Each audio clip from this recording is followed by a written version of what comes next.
Hello, good morning and नमस्कार dear students. कैसे हैं आप सब लोग? आई होप सब अच्छे से होंगे। मैं एक बार फिर मैं आपका स्वागत करता हूं अपने यूट्यूब चैनल में। अ, और आपको पता है मेरे यूट्यूब चैनल में हम क्लास 9 से लेके क्लास 12 तक फिज़िक्स और मैथमेटिक्स पढ़ाते हैं। तो बहुत टाइम के बाद मैं वीडियो बना रहा हूँ, तो सब लोगों का स्वागत है फिर से एक बार यूट्यूब चैनल में। और आज की हमारी जो वीडियो रहेगी वो क्लास 10 की है। क्लास 10 की साइंस का इलेक्ट्रिसिटी चैप्टर आज हम स्टार्ट करने जा रहे हैं।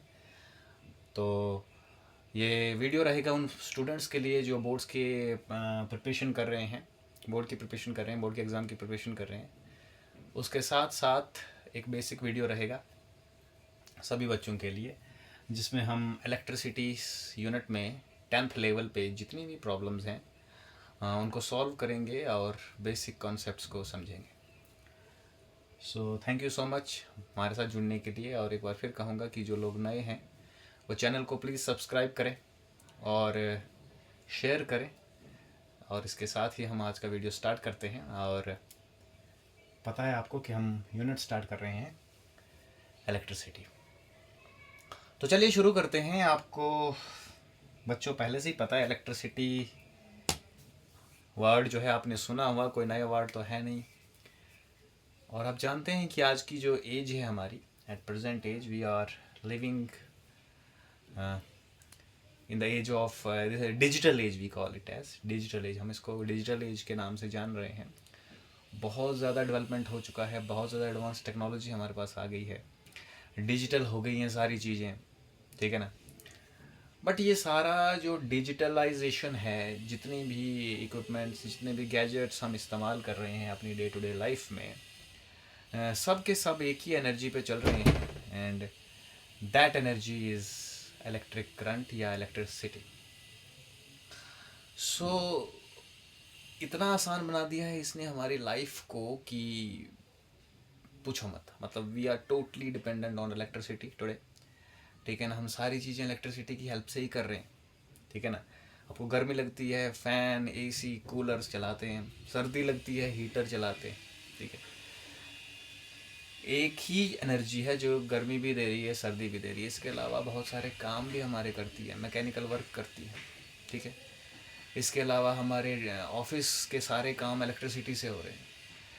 सो कभी हमारे मन में सवाल आना चाहिए, और आता भी होगा शायद आप लोगों के मन में, कि ये एनर्जी क्या है और जिसने हमें ये दी है, प्रोवाइड की है, वो कौन थे।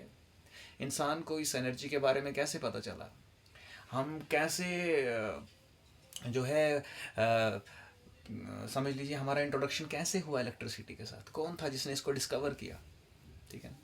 अब वो तो कोई बड़ा महान इंसान होगा जिसकी वजह से हमारी जो है इतनी आसान ज़िंदगी हो गई है। तो इसी के बारे में चर्चा होगी, जानेंगे इलेक्ट्रिसिटी क्या है। क्लास 10 में है, जब आप क्लास 12 में पहुंचेंगे तो और डिटेल में जानेंगे। क्लास 10 में हम क्लास 10 के लेवल की ही बात करेंगे। जब आगे जाएंगे तो और ज़्यादा डीप आपको समझ में आ जाएगा कि क्या है। और ऐसा भी नहीं कि एक दिन हम सोए और अगले दिन हमें इलेक्ट्रिसिटी का पता चल गया, ऐसा नहीं है। इसमें बहुत साल लगे हैं, बहुत सालों का शोध है, बहुत सालों की रिसर्च है, बहुत सारे साइंटिस्ट का रोल है इसमें। उन्होंने अपना पूरी लाइफ का कंट्रीब्यूशन है, तब जाके हमारे पास ये इलेक्ट्रिसिटी जो है वो पहुंच पाई है। ऐसा नहीं है कि भाई शाम को हमें सपना आया कि इलेक्ट्रिसिटी बनाते हैं तो हमने बना ली, ऐसा हो ही नहीं सकता, ठीक है। तो चलिए शुरू करते हैं और जानेंगे कि इलेक्ट्रिसिटी का मतलब है क्या, और इलेक्ट्रिसिटी में हमारे पास सबसे पहले चीज़ें क्या आएगी। तो चलो शुरू करते हैं। तो सबसे पहले अगर मैं आपसे पूछूं कि इलेक्ट्रिसिटी क्या है, तो एनर्जी है एक, it is a type of energy, ठीक है, जो हमारे लिए सारे काम कर रही है, ठीक है। तो इसमें सबसे पहले जो टर्म हम यूज़ करेंगे इलेक्ट्रिसिटी में, दैट इज़ इलेक्ट्रिक करंट। तो पहला जो टर्म है, पहली जो चीज़ है ना इलेक्ट्रिसिटी में, है ना, इलेक्ट्रिसिटी मतलब electric current. Electric current electricity किस फॉर्म में चलती है, इलेक्ट्रिक करंट की फॉर्म में चलती है। इलेक्ट्रिसिटी जो एनर्जी है वो किस फॉर्म में चलती है, इलेक्ट्रिक करंट की फॉर्म में चलती है। तो इलेक्ट्रिसिटी जानने का मतलब है हम इलेक्ट्रिक करंट को डिफाइन करेंगे कि इलेक्ट्रिक करंट क्या होता है। सबसे पहले तो आप मुझे ये बताओ कि हमारे घरों में जो इलेक्ट्रिक करंट है वो किस में फ्लो करता है, वायर्स में। And wires are made up of metals, है ना। Mostly wires are made from the copper, है ना। कॉपर बहुत अच्छा कंडक्टर होता है, ठीक है ना। सबसे अच्छा तो सिल्वर है, बट सिल्वर बहुत कॉस्टली है, तो हम कॉपर का इस्तेमाल करते हैं। Aluminium is also a good conductor, but सबसे बेस्ट जो है वो दैट इज़ कॉपर। तो वायर्स में कोई एनर्जी फ्लो कर रही है जिससे हमारे घर में बल्ब भी चल रहा है, जिससे हमारे घर में फ़ैन भी चल रहा है, जिससे हमारे घर में कूलर भी चल रहा है, जिससे हमारे घर में हीटर भी चल रहा है, ठीक है। तो उसी को आप इलेक्ट्रिसिटी बोलते हो, उसी को आप इलेक्ट्रिक करंट बोलते हो। लेकिन होता क्या है एक्चुअली में, चेंज क्या उस करंट के अंदर, उस वायर के अंदर एक्चुअली में है क्या, वो हम थोड़ा डिफाइन करेंगे, ठीक है। इसके अलावा घरों में जो इलेक्ट्रिसिटी आती है तो थोड़े बड़े लेवल की होगी। मैं छोटे लेवल की बात करूँ, अगर आप एक बाज़ार से छोटा सेल खरीद के लाते हैं, पेंसिलिन सेल जो आपके रिमोट में लगता है टीवी के, तो एक छोटा सा सेल लेके आए अगर आप, और एक छोटी सी एलईडी लेके आए, और थोड़ा सा अगर पास वायर भी हो, तो आप उस एलईडी के दो टर्मिनल से दो वायर्स जोड़ के उस सेल के दो एंड्स पे टच करवा देंगे तो एलईडी जलेगी। इसका मतलब है उन वायर्स में भी क्या फ्लो कर रहा है, करंट, है ना। सेल की हेल्प से आपने उन वायर्स में करंट फ्लो करवाया है, ठीक है। तो इसका मतलब ये हुआ कि जो इलेक्ट्रिक करंट फ्लो कर रहा है वो सेल से आ रहा है ना। मतलब सेल कहीं ना कहीं जनरेट कर रहा है इलेक्ट्रिक करंट को। घरों में जो बिजली आती है वो सेल से जनरेट नहीं होती है, वो एक जनरेटर से जनरेट होती है जो बड़े लेवल का होता है। खैर उसकी बात हम बाद में करेंगे जनरेटर की, लेकिन फिलहाल हम बात करेंगे जो सेल से प्रोड्यूस होने वाली करंट होती है, छोटी वाली करंट, स्मॉल करंट की बात करें, वो क्या होती है, ठीक है। तो एक्चुअली में करंट क्या है, देखो मान लो मेरे पास एक वायर है, ठीक है। अब वायर का शेप कैसा होता है, सिलेंड्रिकल, है ना। बहुत थिन वायर होती है, लेकिन हम उसको थोड़ा सा बड़ा करके जूम करके अगर दिखाएंगे तो it form like a cylindrical shape, है। तो मान लो ये मेरे पास एक वायर है, वायर बोलूँ मैं इसको या कोई कंडक्टर बोल दूँ, एक ही बात हुई ना। कंडक्टर क्या होता है, जिसमें से करंट फ्लो कर सके इजीली, है ना। तो ये एक कंडक्टर है, एक वायर है, और इस वायर की लंबाई कुछ है एल, और इसकी थिकनेस को हम मेजर करते हैं इसके क्रॉस सेक्शन एरिया से, ठीक है। क्रॉस सेक्शन एरिया मतलब वायर का एंड का एरिया कैसा है। तो जाहिर सी बात है, अगर वायर सिलेंड्रिकल शेप की है तो उसका क्रॉस सेक्शन कैसा होगा, सर्कुलर होगा, ठीक है। तो इस वायर को अगर बाहर से मैं कोई एक चीज़ है, ये सेल है, सेल से जोड़ दूं, सेल अगर आप बाज़ार से ख़रीद के लाते हो तो उस पर एक एंड पे प्लस लिखा होता है, एक एंड पे माइनस लिखा होता है, ठीक है। तो प्लस और माइनस एंड, तो एक वायर आप प्लस से जोड़ोगे, एक वायर आप माइनस से जोड़ोगे, तो करंट फ्लो करेगा इस सेल में, ठीक है ना। ये इस कंडक्टर में क्या फ्लो करेगा, करंट। तो ये है। अब ज़रा देखते हैं कि होता क्या एक्चुअली।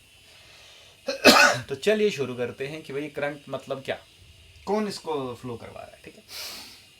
देखो यहाँ पर हमें जानने के लिए जाना पड़ेगा इस कंडक्टर के अंदर कि एक्चुअली में ये कंडक्टर किस चीज़ का बना है। तो आपको पता है सारा कंडक्टर मेटल के होते हैं, और मेटल्स या इवन नॉन मेटल्स भी किसके बने होते हैं, एटम्स के। तो सारे मेटल्स बने होते हैं छोटे छोटे एटम्स के साथ, पता आप लोगों को, ठीक है। बहुत सारे एटम्स मिल के इस वायर को बनाए हुए हैं, और सब एटम्स के पास इलेक्ट्रॉन्स होते हैं, ठीक है। और आपने ये भी पढ़ा होगा कहीं ना कहीं, केमिस्ट्री में पढ़ा होगा या फिजिक्स में पढ़ा होगा कहीं, एटम स्ट्रक्चर में, कि एटम जो होता है उसके अराउंड इलेक्ट्रॉन्स शेल्स में होते हैं, और सबसे आउटर मोस्ट शेल जो होता है that is known as valence shell, ठीक है। और उस वैलेंस शेल में जो इलेक्ट्रॉन्स होते हैं that is known as valence electrons, ठीक है। और वो इलेक्ट्रॉन्स, जैसे मान लो ये न्यूक्लियस है और इसके आसपास वो कुछ शेल बनाता हूँ मैं, जैसे मान लो दो शेल है ना, तो अंदर वाले शेल में भी कुछ इलेक्ट्रॉन होंगे जो कि दो ही होते हैं, और बाहर वाले शेल में भी कुछ इलेक्ट्रॉन होंगे।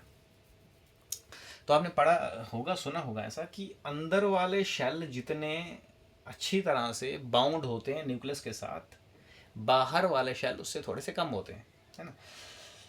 मतलब inner electrons are more tightly bound towards the nucleus as compare to outer electrons. Valence electrons मतलब जो सबसे बाहर वाले इलेक्ट्रॉन्स हैं ना, वो न्यूक्लियस के साथ एक कम फोर्स के साथ जुड़े हुए हैं, अंदर वाले इलेक्ट्रॉन ज़्यादा फोर्स के साथ, ठीक है ना। तो वैलेंस इलेक्ट्रॉन, तभी बॉन्डिंग में कौन से इलेक्ट्रॉन हिस्सा लेते हैं, वैलेंस इलेक्ट्रॉन, क्योंकि वो ईजिली वहाँ से निकल सकते हैं।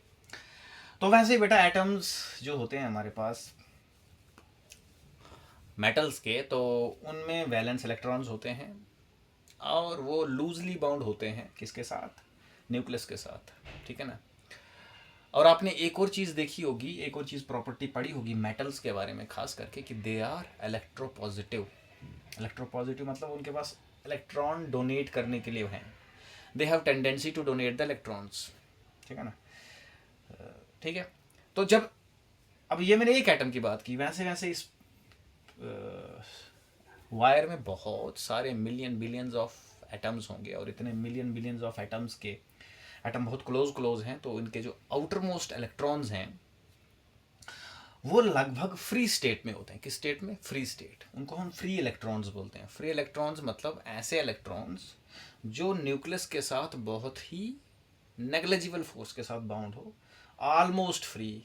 फ्री का मतलब है कि वो इस कंडक्टर में मूव कर सकते हैं कहीं भी, ठीक है ना, ठीक है ना। अंदर वाले शेल के जो इलेक्ट्रॉन्स होते हैं, जो बिल्कुल इंटीरियर शेल, जैसे के शेल, एल के होता है ना सबसे अंदर, तो उसके इलेक्ट्रॉन तो बहुत टाइटली बाउंड है न्यूक्लियस के साथ, लेकिन जो सबसे आउटर मोस्ट शेल होगा उसके इलेक्ट्रॉन्स लूजली बाउंड है। और जब इतने सारे एटम इकट्ठा होते हैं तो वहाँ पर आउटर मोस्ट शेल के इलेक्ट्रॉन ऑलमोस्ट फ्री हो जाते हैं, ठीक है ना। अब इतना समझ लीजिए आप। तो इस तरह से एक मेटल के सैंपल में या एक वायर में बहुत सारे मिलियंस ऑफ इलेक्ट्रॉन्स क्या होते हैं, free, millions of free electrons होते हैं। मतलब इतने समझ लीजिए कि अगर आपके पास एक सैंपल है, 1 मीटर क्यूब सैंपल है मेटल का, तो उसमें 10 की पावर 29 या 24 आई थिंक इतने इलेक्ट्रॉन अप्रॉक्सीमेटली फ्री होते हैं। ये बहुत बड़ा नंबर है, ठीक है ना। अगर आप छोटा सा मेटल का सैंपल लेंगे, पतली सी वायर लेंगे, तो उसमें बहुत सारे billions trillions of free electrons होते हैं, ठीक है ना। और फ्री इलेक्ट्रॉन्स मतलब वो कहीं भी मूव कर सकते हैं इस वायर के अंदर, और करते भी हैं। फ्री का मतलब है कि अगर उन इलेक्ट्रॉन्स को थोड़ी सी एनर्जी मिलेगी, हल्की सी भी, तो वो इस पूरे हमारे पास इस जो हमारे पास ये कंडक्टर है, इसके अंदर कहीं भी मूव करते हैं, किसी भी डायरेक्शन में, रैंडम डायरेक्शन में। और इन इलेक्ट्रॉन्स को ये एनर्जी मिलती है, कहाँ से मिलती है, वो मिलती है इनको बाहर के रूम टेम्परेचर से। भाई आप कंडक्टर बाहर रखोगे तो रूम का कोई टेम्परेचर होता है ना, रूम टेम्परेचर है ना 20, 25, 30 डिग्री, गर्मियों में तो 40 भी चला जाता है, एवरेज रख लीजिए 20, 25 डिग्री का रूम टेम्परेचर है।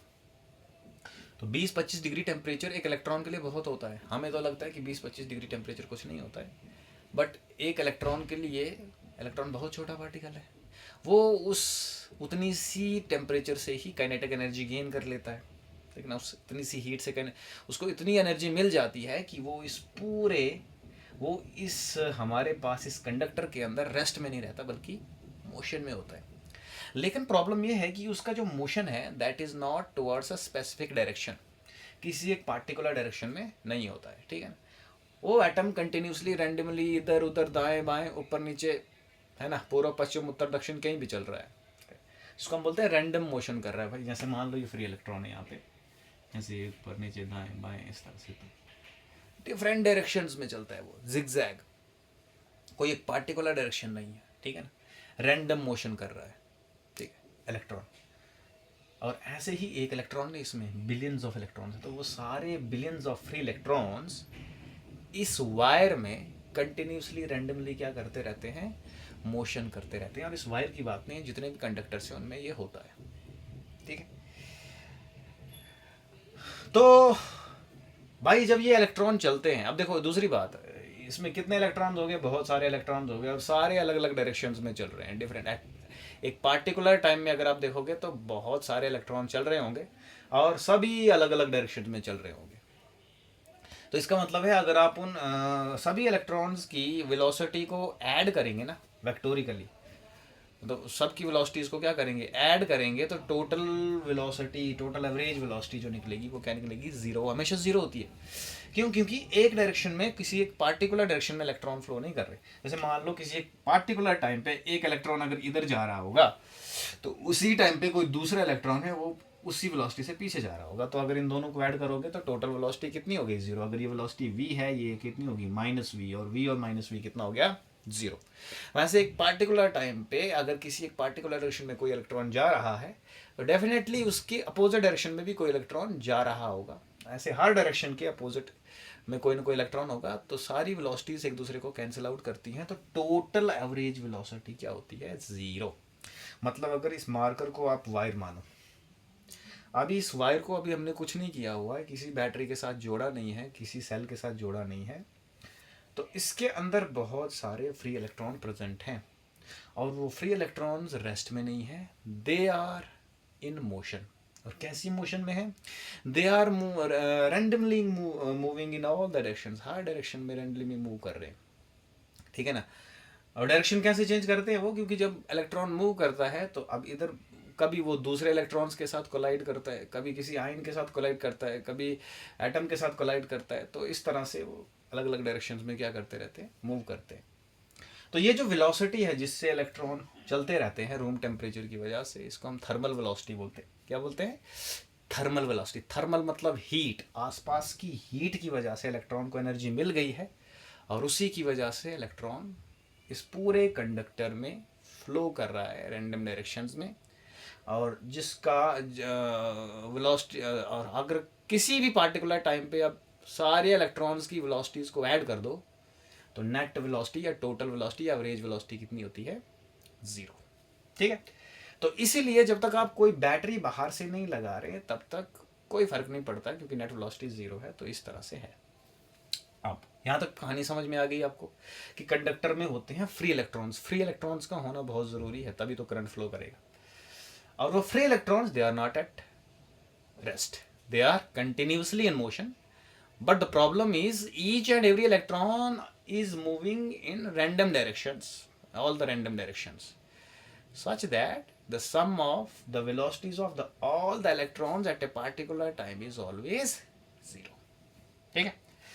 अब होती है कहानी यहाँ के बाद शुरू। अब क्या करते हैं हम, जैसे ही आप बाहर से इस कंडक्टर को एक बैटरी या सेल से जोड़ देते हैं, अभी मैंने अब कुछ आपको बताना है आगे, लेकिन चलो, पॉजिटिव और नेगेटिव, तो ये बैटरी कुछ ऐसा कर लेती है या ये सेल कुछ ऐसा कर लेता है जिसकी वजह से अब इलेक्ट्रॉन, वो जो फ्री इलेक्ट्रॉन है जो रैंडमली ऐसे मोशन कर रहे थे, ये बैटरी कुछ ऐसा करती है, उन इलेक्ट्रॉन्स पे कोई ऐसी फोर्स लगाती है, कुछ ऐसी फोर्स लगा के, देखो मैं बताता हूँ, अभी तो वैसे मैं बताऊंगा आपको ये फोर्स क्यों लगती है, लेकिन आप ऐसे भी समझ सकते हो। तो बैटरी का नेगेटिव टर्मिनल का मतलब है यहाँ बहुत सारा नेगेटिव चार्ज इकट्ठा है, और पॉजिटिव टर्मिनल का मतलब है यहाँ बहुत सारा पॉजिटिव चार्ज इकट्ठा है। और आपको पता है कि नेगेटिव चार्ज एक दूसरे को क्या करते हैं, रिपेल करते हैं, और पॉजिटिव और नेगेटिव अट्रैक्ट करते हैं। अब यहाँ पर इलेक्ट्रॉन्स हैं, ई मतलब इलेक्ट्रॉन्स, तो ये फ्री इलेक्ट्रॉन्स हैं। अब मुझे खुद ही बताएं आप कि ये इलेक्ट्रॉन इस नेगेटिव चार्ज से क्या होंगे, रिपेल, और इस पॉजिटिव चार्ज से क्या होंगे, अट्रैक्ट। मतलब ये इलेक्ट्रॉन्स यहाँ पर जो इस कंडक्टर में हैं, ये इस बैटरी के इस एंड की तरफ क्या होंगे, अट्रैक्ट होंगे, और इस एंड से क्या होंगे, रिपेल होंगे। क्या मैं ऐसे बोल सकता हूँ कि ये बैटरी जो है इन इलेक्ट्रॉन्स को पुश करेगी किसकी तरफ, अपने पॉजिटिव एंड की तरफ। मतलब ये इलेक्ट्रॉन इधर जाने की कोशिश करेंगे सारे के सारे, क्योंकि पॉजिटिव एंड इनको क्या करेगा, अट्रैक्ट करेगा। क्यों? क्योंकि इलेक्ट्रॉन्स के पास कौन सा चार्ज होता है बेटा, नेगेटिव चार्ज। ठीक है। तो ये बैटरी जो है अपने पॉजिटिव एंड से इन इलेक्ट्रॉन्स को अपनी तरफ अट्रैक्ट करेगी, और ये नेगेटिव चार्ज इनको अपनी तरफ, एक मतलब ऐसे कह रहा हूँ मैं, तो पहले इनके पास एक थर्मल वेलोसिटी थी जिससे ये रैंडमली मोशन कर रहे थे। अब उस थर्मल वेलोसिटी के अलावा इनमें एक और वेलोसिटी आ गई। क्यों? क्योंकि बाहर से एक बैटरी डाल दी हमने, या सेल डाल दिया। अब ये बैटरी और सेल इन सारे इलेक्ट्रॉन्स पे एक फोर्स लगा रहा है, जो फोर्स इनको कहाँ खींच के ले जा रही है, इस पॉजिटिव एंड की तरफ। तो अब सारे के सारे इलेक्ट्रॉन्स धीरे धीरे किसकी तरफ फ्लो करेंगे, पॉजिटिव एंड की तरफ। तो ये पहले तो ऐसे रैंडम डायरेक्शंस में चल रहे थे, अब रैंडम के साथ साथ धीरे धीरे आगे भी बढ़ रहे हैं, ये इलेक्ट्रॉन भी आगे बढ़ेगा, ये वाला इलेक्ट्रॉन भी आगे बढ़ेगा, ये वाला इलेक्ट्रॉन भी, एक साथ ही ये धीरे धीरे किसकी तरफ बढ़ रहे हैं, पॉजिटिव एंड की तरफ। जब ये बैटरी नहीं थी तब इनका मोशन रैंडम था हर डायरेक्शन में, नेट फ्लो जीरो, किसी एक पार्टिकुलर डायरेक्शन में कोई फ्लो नहीं था। अब हमने बैटरी लगा दी तो इन सब का फ्लो किसकी तरफ आ रहा है, पॉजिटिव चार्ज की तरफ, ये पॉजिटिव एंड की तरफ, इलेक्ट्रॉन सारे इधर जाएंगे इधर, ठीक, और नेगेटिव से क्या होते जाएंगे, रिपेल होते जाएंगे, नेगेटिव से यहाँ दूसरे आते जाएंगे इलेक्ट्रॉन बाहर, और पॉजिटिव की तरफ चलते जाएंगे। तो इस वायर को अब मैं इधर बना लेता हूँ अलग से ना, इस वायर में इलेक्ट्रॉन्स का फ्लो शुरू हो जाएगा बेटा। अगर इस एंड को मैं ए बोलूँ और इस एंड को मैं बी बोलूँ तो आपके इलेक्ट्रॉन्स ए से बी की तरफ क्या करना शुरू हो जाएंगे, फ्लो करना शुरू हो जाएंगे, है ना। तो इलेक्ट्रॉन्स यहाँ से फ्लो कर रहे हैं, ठीक है बेटा। तो जैसे ही ये इलेक्ट्रॉन इस कंडक्टर में फ्लो करना शुरू करते हैं बैटरी के नेगेटिव एंड से किसकी तरफ, पॉजिटिव एंड की तरफ, तभी हम बोलते हैं कि इस कंडक्टर में क्या आ गया, इलेक्ट्रिक करंट आ गई। तो जब किसी वायर में इलेक्ट्रिक करंट फ्लो करता है इसका मतलब है उस वायर में क्या फ्लो कर रहे हैं, फ्री इलेक्ट्रॉन्स। और उन इलेक्ट्रॉन्स को फ्लो करने के लिए हमने किसकी हेल्प ली, एक बैटरी या सेल की। तो बैटरी या सेल में वो टेंडेंसी है जिससे वो कंडक्टर के अंदर फ्री इलेक्ट्रॉन्स को क्या करवा सकती है, फ्लो करवा सकती है एक पार्टिकुलर डायरेक्शन में, और उसी को हम बोलते हैं इलेक्ट्रिक करंट। तो इलेक्ट्रिक करंट मतलब क्या, इलेक्ट्रिक करंट मतलब किसी कंडक्टर में इलेक्ट्रॉन्स का फ्लो करना, ठीक है। बट ये एक स्पेसिफिक डेफिनेशन है, मैं आपको एक जनरल डेफिनेशन अब बताता हूँ। अब इलेक्ट्रॉन फ्लो करने का मतलब देखो क्या, देखो इलेक्ट्रॉन एक ऐसा पार्टिकल है जिसके पास चार्ज होता है, पता है आपको। इलेक्ट्रॉन के पास जो चार्ज होता है वो होता है 1.6 इंटू 10 की पावर माइनस 19 कूलम, कहीं पढ़ा भी होगा आपने पहले। ये चार्ज है एक इलेक्ट्रॉन का, और इतना ही चार्ज प्रोटॉन के पास भी होता है 1.6 इंटू 10 की पावर माइनस 19 कूलम। फ़र्क सिर्फ इतना है कि इलेक्ट्रॉन में नेगेटिव चार्ज होता है और प्रोटॉन में positive charge. Electron is a negative charge particle and proton is a positive charge particle. Magnitude दोनों का क्या है, सेम है। तो एक्चुअली में ये पता चला फिर कि देखो इलेक्ट्रॉन फ्लो कर रहा है इस कंडक्टर में से, तो इसमें करंट प्रोड्यूस हो गई। लेकिन इलेक्ट्रॉन की किस प्रॉपर्टी से ये करंट बनता है, वो प्रॉपर्टी है चार्ज बेटा। तो हम ऐसे बोल सकते हैं कि जब किसी कंडक्टर में चार्ज चलता है ना, तब हम बोलते हैं कि उस कंडक्टर में क्या प्रोड्यूस हुआ है, इलेक्ट्रिक करंट। सो अब हम इलेक्ट्रॉन की जगह पर चार्ज बोलेंगे कि जब किसी कंडक्टर में चार्ज चलता है किसी एक पार्टिकुलर डायरेक्शन में, तो उस कंडक्टर में उस वक्त क्या होती है, इलेक्ट्रिक करंट होती है। ठीक, ये एक क्वालिटेटिव आइडिया है करंट का, ये है ये करंट। ठीक है, पता तो चल गया कि ये करंट है। तो कोई भी चार्ज पार्टिकल ना कल क्यों ना हो, अब जो सॉलिड कंडक्टर होते हैं ना, मेटल के वायर वगैरह, उसमें चलने के लिए हमारे पास सिर्फ इलेक्ट्रॉन ही होते हैं, तो इसलिए उसमें इलेक्ट्रॉन से ही करंट बनती है। ठीक है ना। पॉजिटिव चार्ज उसमें क्या होगा, आयंस होंगे ना, तो आयंस हैवी पार्टिकल्स होते हैं, इमोबाइल होते हैं, वो अपने प्लेस को छोड़ के मूव नहीं कर सकते क्रिस्टल में। तो चलने वाला जो चार्ज पार्टिकल है वो कौन है, वो सिर्फ इलेक्ट्रॉन है। तो जो सॉलिड कंडक्टर में करंट बनती है वो सिर्फ इलेक्ट्रॉन के मूवमेंट से बनती है। ठीक है, लेकिन ज़रूरी नहीं कि इलेक्ट्रॉन से ही करंट हो। जैसे लिक्विड जब आप लेते हो, इलेक्ट्रोलाइट्स जब आप लेते हो, है ना, लिक्विड में से तो करंट फ्लो करता है। जैसे पानी में अगर नमक डाल दोगे तो वहाँ पर भी करंट फ्लो करता है ना, एसिड भी करंट कंडक्ट करवाता है, वहाँ पर आयंस फ्लो करते हैं। तो आयंस आपने पढ़े होंगे केमिस्ट्री में, ऐसी स्पीशीज़ होती हैं जिनके ऊपर चार्ज होते हैं, कैटाइंस और एनाइंस। कैटाइंस मतलब पॉजिटिव चार्ज स्पीशीज़, एनाइंस मतलब नेगेटिव। जैसे में अगर आप HCl ले रहे हो तो उसमें H positive and Cl negative ions बनते हैं। दोनों चार्ज स्पीशीज़ है ना, इसके ऊपर पॉजिटिव चार्ज है, इसके ऊपर नेगेटिव, तो वो आयंस फ्लो करते हैं, तो उससे करंट बनता है। तो कहने का मतलब है करंट सिर्फ इलेक्ट्रॉन से नहीं बनता है। करंट बनने की कंडीशन ये है कि चार्ज चलना चाहिए। तो इस वायर में चार्ज के नाम पे इलेक्ट्रॉन चल रहे थे, इसलिए यहाँ पे इलेक्ट्रॉन से करंट बनी। किसी इलेक्ट्रोलाइट को लोगे लिक्विड में, तो यहाँ पर कैटाइंस और एनाइंस होंगे, तो उन कैटाइंस और एनाइंस से करंट बनेगा। मकसद है चार्ज चलना चाहिए। चार्ज चाहे आयंस की फॉर्म में चले, इलेक्ट्रॉन्स की फॉर्म में चले, होल्स की फॉर्म में चले, आगे आप पढ़ोगे। ठीक है, तो what is the definition of current now? The flow of electric charge through a conductor constitutes the current. सीधी सी बात है, करंट का मतलब है कि किसी कंडक्टर में क्या फ्लो करना, चार्ज फ्लो करना। ठीक है, ये हो गई इसकी क्वालिटेटिव डेफिनेशन। अब हम क्वांटिटेटिव डेफिनेशन देखेंगे। क्वांटिटेटिव मतलब ठीक है बता तो दिया, बट इस मैथमेटिकली करंट को कैसे मेजर करें, इसका क्वांटिटेटिव डेफिनेशन क्या है, मतलब कैसे मेजर करेंगे। मतलब करंट आपने बता दिया ये होता है, लेकिन हम करंट की वैल्यू भी बताते हैं ना, इतने करंट कितना है, कम करंट, करंट का मैग्नीट्यूड कैसे मेजर करें। ठीक, तो चलो उस पर बात करते हैं। अब हम करंट की क्वांटिटेटिव डेफिनेशन बताएंगे ना। तो क्वांटिटेटिव डेफिनेशन सिंपल है बेटा, देखो मैं फिर से एक कंडक्टर की हेल्प लूंगा। मान लो मेरे पास एक कंडक्टर है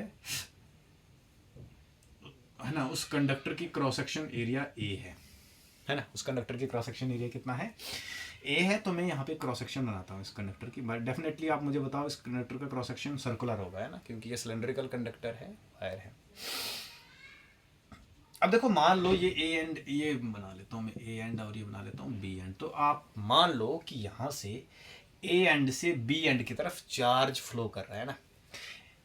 अब मैं इलेक्ट्रॉन नहीं बोल रहा हूँ, अब मैं चार्ज बोल रहा हूँ कि ए एंड से बी एंड की तरफ क्या फ्लो कर रहा है, चार्ज, है ना। तो चार्ज ए से बी की तरफ फ्लो कर रहा है, और मैं बोलता हूँ कि मान लो पॉजिटिव चार्ज फ्लो कर रहा है ए से बी की तरफ। ठीक है ना। अभी मान लो आप, ये पॉजिटिव चार्ज कैसे होगा मैं बताऊंगा।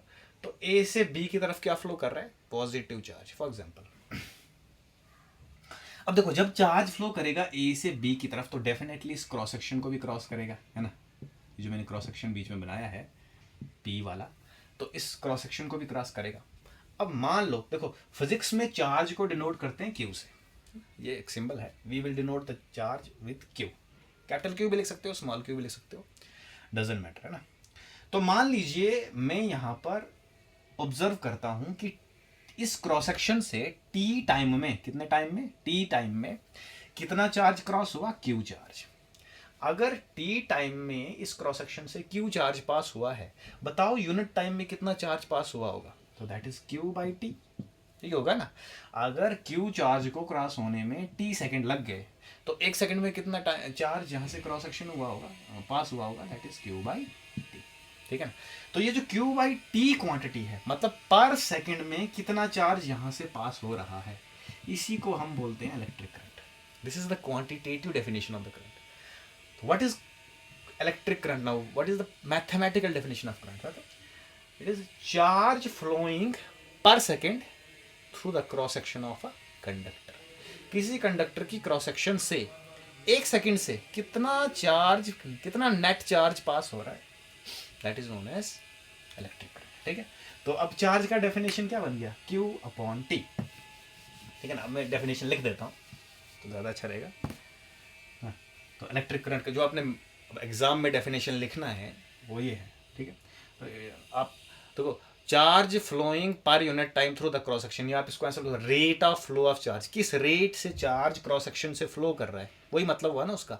एक सेकंड से जितना चार्ज फ्लो कर रहा हो उसी को तो बोलते हैं रेट ऑफ फ्लो, है ना। तो rate of flow of electric charge through the cross section of a conductor, cross section of a conductor, ये है बेटा, सिंपल। ठीक है ना। तो अगर मान लो Q टाइम में, अब मान लो T टाइम में कितना चार्ज फ्लो कर रहा है, Q। T टाइम में कितना चार्ज फ्लो कर रहा है, Q। ठीक है। तो दैट इज, अगर करंट को किससे डिनोट करते हैं, I से। करंट को किससे डिनोट करते हैं, I से। स्मॉल आई भी लिख सकते हो, कैपिटल आई भी लिख सकते हो। तो अगर Q चार्ज T टाइम में क्रॉस सेक्शन से क्रॉस हो रहा है कंडक्टर की, तो करंट का वैल्यू कितना होगा, Q by T. Q by T. ठीक है, बात समझ में आ रही है, बात समझ में आ रही है। ये है आपका फॉर्मूला बन गया अब भाई करंट का। यू कैन, मतलब अगर आपको करंट का वैल्यू निकालना है तो आपको ये पता लगाना पड़ेगा कि कंडक्टर की क्रॉस सेक्शन से टी टाइम में कितना करंट पास कर रहा है। ठीक है। अब देखो यहाँ पर एक चीज़ है, मैं एक चीज़ बताना चाहता हूँ आपको। मान लो मेरे पास एक कंडक्टर है और उसकी क्रॉस सेक्शन से, थिन कंडक्टर है, मान लो थिन कंडक्टर, बहुत पतला कंडक्टर है, तो उसकी क्रॉस सेक्शन से एक पार्टिकुलर टाइम में टी टाइम में क्यू चार्ज पास हुआ, लेकिन देखो ना, मतलब टी टाइम क्या है, टी टाइम कोई इंटरवल है, टाइम मतलब टाइम का कोई इंटरवल है ना, ये टी टाइम मतलब कोई टाइम की ड्यूरेशन है जिसमें आपने निकाला है कि क्यू चार्ज फ्लो कर रहा है, लेकिन उस ड्यूरेशन के दौरान हो सकता है जो यहाँ से चार्ज पास होने का रेट हो वो अलग अलग हो। जैसे मान लो, मैं एक एग्जांपल देता हूँ, टी का वैल्यू मान लेता हूँ मैं 10 सेकेंड रख लेता हूँ कि 10 सेकेंड में भाई चार्ज का यूनिट कूलम होता है, तो मान लो मैं एग्जांपल देता हूँ कि 10 सेकेंड में मान लीजिए 100 कूलम चार्ज यहाँ से पास हुआ, फॉर एग्जांपल, एक छोटे से एग्जांपल के लिए, है ना। तो एक सेकंड में कितना होगा, एक सेकंड में कितना होगा वो होगा 100/10, दैट इज 10 कूलम, है ना। तो 10 सेकंड में टोटल टाइम 10 सेकंड में टोटल चार्ज कितना पास हुआ है, 100 कूलम। लेकिन बेटा हो सकता है जब 5वां सेकंड चल रहा हो या चौथा सेकंड चल रहा हो, उस वक्त करंट के फ्लो करने की या चार्ज के फ्लो करने की स्पीड कम हुई हो या किसी सेकंड में बढ़ गई हो, एक जैसा रेट नहीं रहता ना फ्लो करने का। हो सकता है ऐसा कि एक जैसा रेट ना रहे। अगर रेट ऑफ फ्लो करंट का एक जैसा ना रहे, तो अगर एक जैसा है रेट, बिल्कुल कांस्टेंट रेट है, तो उसको हम स्टेडी करंट बोलते हैं।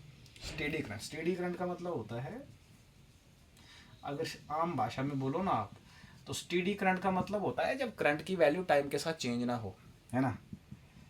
एक सेकंड में अगर यहाँ से 10 कूलम चार्ज क्रॉस हो रहा है तो हर एक सेकंड में 10 कूलम ही होगा।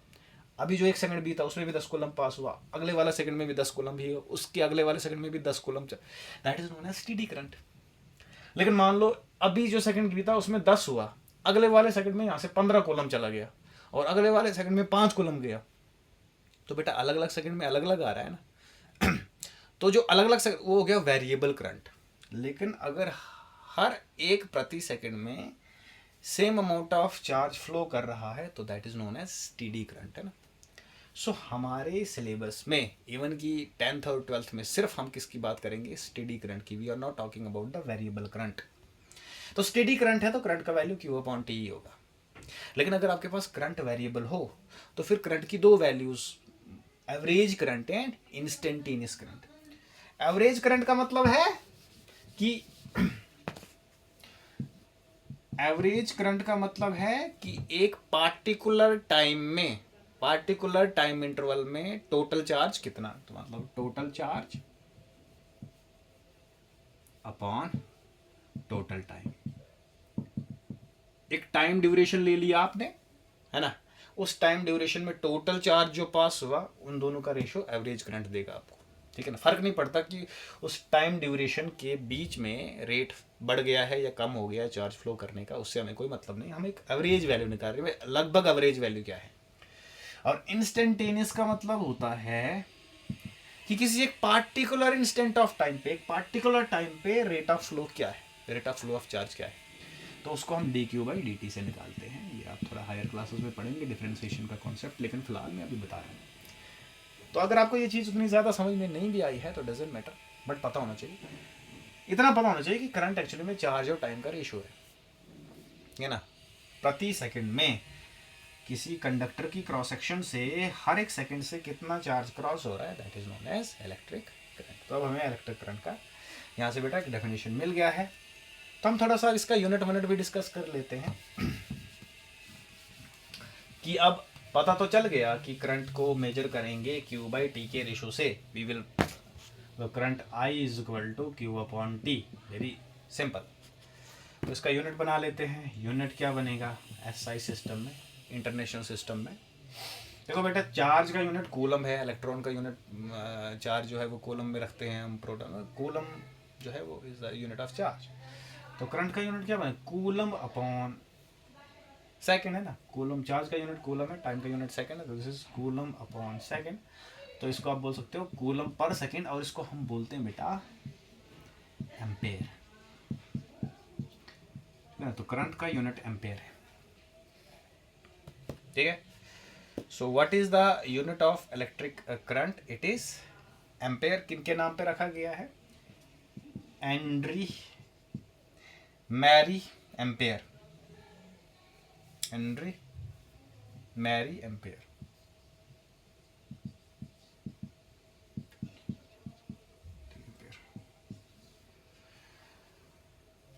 ठीक है, ये एक साइंटिस्ट थे, फिजिस्ट थे, इनके नाम पे हमें रखा, क्योंकि इनका बहुत योगदान रहा है करंट और इलेक्ट्रिसिटी के उसमें, तो इसलिए इनका नाम रखा गया, के नाम पे हमने ये करंट का यूनिट रखा हुआ था।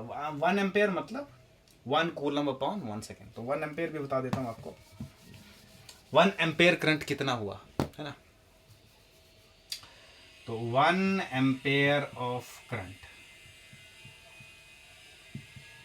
मतलब करंट 1 एम्पेयर कब होता है, जाहिर सी बात है बेटा, अगर 1 सेकंड में 1 कूलम चार्ज क्रॉस हो कंडक्टर की क्रॉस सेक्शन से, है ना, अगर चार्ज का वैल्यू 1 कूलम हो और टाइम का वैल्यू 1 सेकेंड है ना, तो आपके पास करंट का वैल्यू कितना होगा, 1 coulomb upon 1 second, that is equal to 1 coulomb per second, या इसको मैं लिख सकता हूँ 1 एम्पेयर।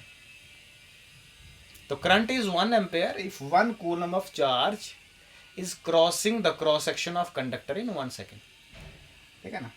तो चार्ज इज, सॉरी चार्ज नहीं, current is 1 coulomb, current is 1 coulomb, coulomb नहीं ampere, sorry, current is 1 ampere if 1 coulomb of charge passes through the cross section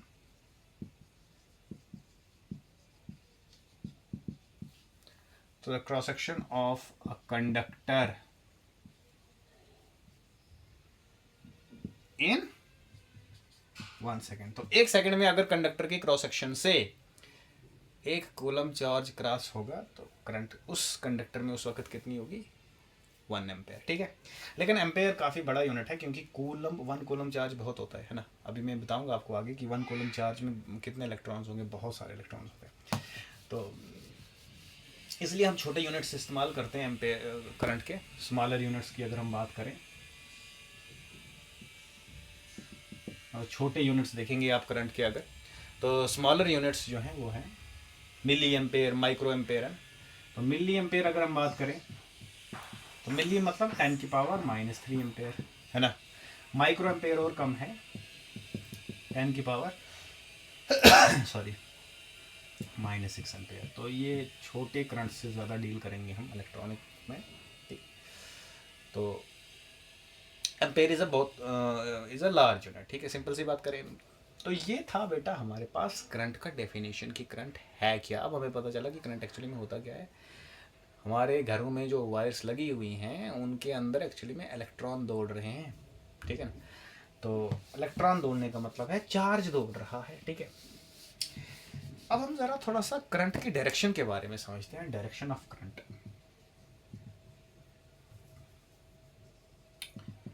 direction of current, current की डायरेक्शन के बारे में समझेंगे, ठीक है। अब करंट का डायरेक्शन क्या होता है, देखो एक्चुअली में होता क्या है कि जब करंट डिस्कवर हुई तो उस वक्त अभी इलेक्ट्रॉन्स की डिस्कवरी, करंट की डिस्कवरी पहले हुई, करंट से इंट्रोडक्शन इंसान का पहले हुआ, इलेक्ट्रॉन बाद में डिस्कवर हुए जे थॉमसन ने की। तो पहले नहीं पता था कि एक्चुअली में कंडक्टर के अंदर चलता कौन है। तो पहले अजम्पशन थी कि इलेक्ट्रिसिटी जो है वो बनती है, इलेक्ट्रिक करंट बनता है पॉजिटिव चार्ज के मूवमेंट से कंडक्टर्स पे, सॉलिड कंडक्टर्स पे। बाद में हमें इलेक्ट्रॉन की डिस्कवरी के बाद हमें पता चला कि एक्चुअली में कंडक्टर के अंदर जो फ्लो चार्ज कैरियर्स हैं जो फ्लो करते हैं वो कोई पॉजिटिव चार्ज पार्टिकल नहीं है बल्कि इलेक्ट्रॉन्स हैं, नेगेटिव चार्ज पार्टिकल है, ठीक है। तो इसीलिए अब देखो शुरू में पता चला कि अगर मैं एक बैटरी ले लूँ, ये बैटरी है मान लो, अभी मैं बैटरी का भी सिंबल बताऊंगा आपको क्या होता है। बैटरी का एक पॉजिटिव एंड होता है, एक नेगेटिव एंड। तो इसको अगर मैं वायर से जोड़ दूँ ऐसे, बाहर एक बल्ब लगा दूँ, है ना, ठीक है ना, ये कोई बल्ब है ना। तो मैं अब यहाँ से पूछता हूँ कि करंट का डायरेक्शन क्या है। तो शुरू से ही, पुराने टाइम से ही पता, ओल्डर टाइम्स में मानते थे कि करंट फ्लो करती है कहाँ से कहाँ, पॉजिटिव से नेगेटिव। तो इसलिए हम करंट का डायरेक्शन हमेशा कहाँ से लेते हैं, पॉजिटिव चार्ज से, positive bad from positive end to the negative, है ना, शुरू से ही, क्योंकि हमें पहले इलेक्ट्रॉन की डिस्कवरी नहीं हुई थी, ठीक है। तो ये the direction of current is from positive end of battery to the negative end, है ना। बाद में जब इलेक्ट्रॉन की डिस्कवरी हुई तो पता चला कि एक्चुअली में जो चल रहा है वो चल रहा है नेगेटिव से पॉजिटिव की तरफ इलेक्ट्रॉन, है ना। बट फिर भी हम एक ही, अगर इलेक्ट्रॉन नेगेटिव से पॉजिटिव चल रहा है तो उसका इक्विवेलेंट हम ये भी बोल सकते हैं कि पॉजिटिव चार्ज पॉजिटिव से नेगेटिव चल रहा है ना। तो ऐसा नहीं है कि आप नेगेटिव से पॉजिटिव की तरफ डायरेक्शन नहीं ले सकते हैं, दैट इज, लेकिन वो करंट कौन सी करंट है, that is due two electrons, तो उसको हम इलेक्ट्रॉनिक करंट बोलते हैं। क्या बोलते हैं? इलेक्ट्रॉनिक करंट, ठीक है। लेकिन जो डायरेक्शन हम करंट की पॉजिटिव से नेगेटिव की तरफ लेते हैं उसको हम बोलते हैं conventional current, conventional current. Convention मतलब रूल, है ना। तो बाय रूल हम करंट का डायरेक्शन कहाँ से कहाँ लेते हैं? From positive end to negative end, ठीक है। तो डजेंट मैटर, हमारा जो पूरा ये लेसन है या आगे 12th में पढ़ोगे तो हम हमेशा करंट का डायरेक्शन कहाँ से कहाँ लेते हैं? From positive end to negative end, positive end to negative end this is known as conventional current, क्योंकि हम कन्वेंशन फॉलो करके इस रूल को फॉलो करते हैं फ्रॉम पॉजिटिव टू नेगेटिव, ठीक है। तो ये था डायरेक्शन करंट। तो अगर आपसे कोई पूछे what is the direction of current, तो आपने बोलना है पॉजिटिव टू नेगेटिव, और इस करंट को हम क्या बोलते हैं? कन्वेंशनल करंट बोलते हैं। अगर आप नेगेटिव से पॉजिटिव की तरफ डायरेक्शन ले रहे हैं तो वो कौन सी करंट होगी? इलेक्ट्रॉनिक करंट होगी, ठीक है, ये बात है, ठीक है। तो ये हो गया करंट का डायरेक्शन, करंट का यूनिट और करंट का डेफिनेशन की how we can measure the current. चलो एक छोटा सा एग्जांपल है यहाँ पर बुक पे आपकी एनसीईआरटी में, तो मैं थोड़ा सा उससे भी आपको समझाने की कोशिश करता हूँ कि भाई मान लो क्या है, एक हमारे पास कोई कंडक्टर है ना, उसमें कितना करंट चल रहा है? 0.5 एम्पेयर। एक कंडक्टर है जिसमें कितना करंट फ्लो कर रहा है? 0.5 एम्पेयर। कितने टाइम के लिए? 10 मिनट्स के लिए, ठीक है ना। मतलब कोई कंडक्टर है जिसमें से करंट फ्लो कर रहा है 0.5 एम्पेयर, मतलब ये कंडक्टर है, मान लो करंट फ्लो कर रहा है कितना? 0.5 एम्पेयर। कितने टाइम के लिए करंट फ्लो किया? 10 मिनट के लिए। बताओ कितना चार्ज ए एंड से बी एंड शिफ्ट हुआ होगा? कितने कूलम्स चार्ज है यहाँ से यहाँ शिफ्ट हुआ होगा? सिंपल है, आपको पता है करंट कितना है? 0.5 एम्पेयर, है ना। तो भाई हमारे पास कितने टाइम के लिए है? 10 मिनट्स के लिए। बेटा हम हमेशा टाइम ऐसा ही सिस्टम में सेकंड्स में मेजर करते हैं, क्योंकि करंट अगर एम्पेयर में है तो टाइम सेकंड्स में लाना पड़ेगा हमें। तो 10 मिनट्स का मतलब कितना सेकंड हो गया? 600 सेकंड्स, है ना। 60 से मल्टीप्लाई कर देंगे तो ये, तो आपको पता है चार्ज आपको फाइंड आउट करना है। आपको पता है करंट जो है I is Q upon T, तो यहाँ से चार्ज कितना होगा बेटा? I into T. आई का वैल्यू आ गया 0.5, आई का वैल्यू कितना आ गया? 0.5 एम्पेयर इनटू टाइम का वैल्यू कितना आ गया? टाइम यहाँ पर है T, टाइम का वैल्यू कितना है? 600 सेकेंड्स है, तो दैट इज 600 सेकेंड्स। तो 0.5 इंटू 600 300, और करंट जाहिर सी बात है चार्ज का यूनिट यहाँ पर कूलम, तो 300 कूलम चार्ज जो है वो ए से बी तक फ्लो कर चुका होगा, ठीक है ना।